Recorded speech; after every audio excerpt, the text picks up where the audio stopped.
کله د جشن آزادۍ په نوم د فحاشۍ اډې کولاو کی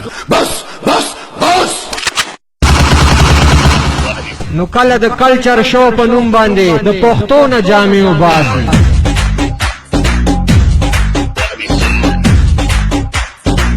د پښتنو بچو مستقبل تباہ او برباد شو.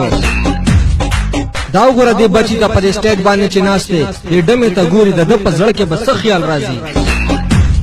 دې خلکو ته چې کوم دي تاسو ولې لکه اکسیجن کې مونږ خلک ورکو تاسو ولې دې پسې دې خلکو ته تاسو اکسیجن نه بلکې په اکسیجن کې ورته داسې وایرس ورکوي چې هغې د ټولو پښتنو زلمو او د ماشومانو ذهنونه تباه کړل.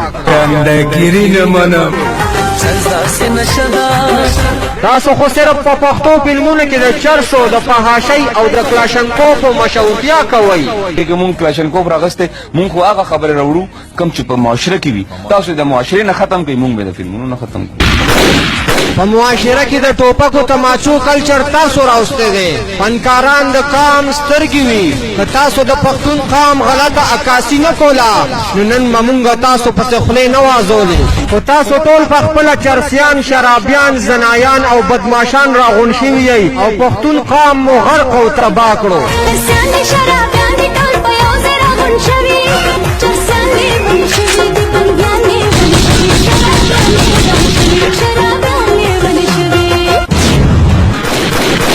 وته چې خامخا فلم جوړی نو خلکو ته خو د بدماشۍ چل مه ښیه که نه، خلکو ته د کام پرستۍ چل وښیه.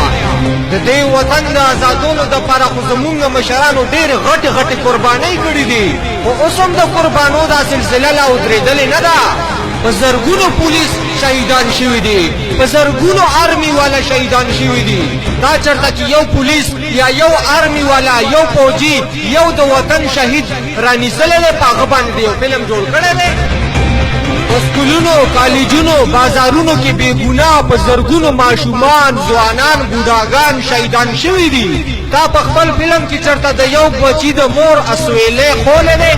زمونږ خو د مشرانو باباګانو د بادرۍ نه واخلې تر اوس د ماشومانو د قربانۍ پورې په زرګونو تاریخي فلمونه جوړېدی شي. خو ته خو پرېږده چې په تاسو امرسو خودکشه دماکو ټوپکو تماچو چرسو شرابو بنګو باندې فلمونه جوړ کړي. سله غوندې د خپلو مشرانو نه چل زده کړه چې یو یو ډایلاګ یو سندره کې د وطن مینه او د پښتنو د بادرۍ کیسې ښولي دي. تا ته زما د پاکې مینې قسم دی چې جنګ ته لاړ نه شي. زه ستا نه ستا د ژوند خیرات غواړم صنوبر خان. زما ژوند خو ستا مینه د شمشادې، زه ستا د مینې قدر کوم خو ما د خپل فرض نه منې کوم. په دې ټوله دنیا کې مې هم ته یې ورورې، زه ستا خور یم، زما خبره خو منه. که ته زما خور یې نو دا ځمکه زما مور ده او دا خپلې مور د سینې نه به د فرنګیانو دا ناپاک وجود ختم کړمه. تا ته ستا د یتیم خور قسم مه ځه. خلاصه سکینې که د وطن په ننګ شهید شي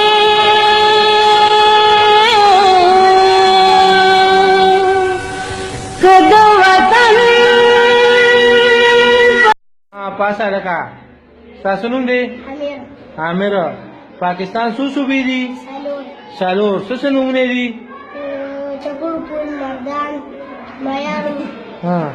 چکړو پل مردان مایارو اسلام آباد څلور صوبې شوې ده که نه؟ څلور پوره شوې که نه؟ شاباشه لکه د لپاره کلیپینګ وکړې. ودې کتل چې پاکستان څو صوبې دي؟